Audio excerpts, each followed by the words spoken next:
Binigyan ng libreng pangkabuhayan ng Manila RTC Branch 31 ang mga dating nakulong dahil sa illegal na droga.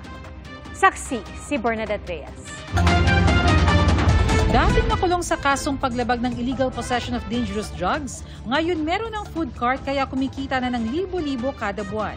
Isa siya sa mga nabiyayaan ng Regional Trial Court Branch 31 ng Maynila ng Pangkabuhayan Showcase. Mahirap po. Kasi andyan po yung lagi yung tukso. Malaking tulong po siya, ma'am, kasi lalo po dun sa lalagyan sa akin na pwesto sa Quiapo po. Malaking tulong sa pamilya ko po siya. Libre mula kariton hanggang ibang gamit at paninda basta negative sa drug test. Yan ay para masiguro ang kanilang pagbabagong buhay.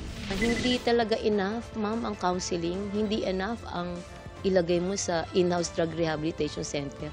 Kailangan you have talagang holistic. Kung yan na poorest of the poor talaga, kailangan bigyan mo ng pagkakataon ng magbagong buhay by providing the livelihood. May 4 na nabigyan ng food cart noon at ngayon 4 muli na drug offenders ang binigyan ng pangkabuhayan.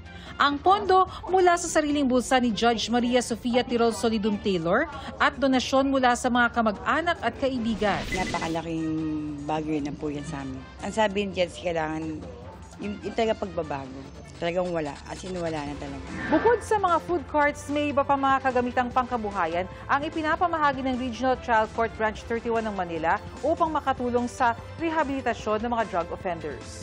Tulad ng mga welding machine at cutter. Ayon kay retired Chief Justice Diosdado Peralta, doon pa man ay malaking hamon ang dami ng mga drug-related cases. Makakatulong daw ang programa para hindi na sila bumalik sa dating gawin. All jails were compact with a lot of drug violators. Magandang programa yan. Magkaroon sila ng livelihood. Hindi na sila pupunta doon sa mga barkada nila na involved sa mga drug. Ang prayer po namin na itong advokasya na to ay kumalat po. Hindi naman kaya lahat ng government agencies to take care of all these problems. So it's good that we involve yung private sector.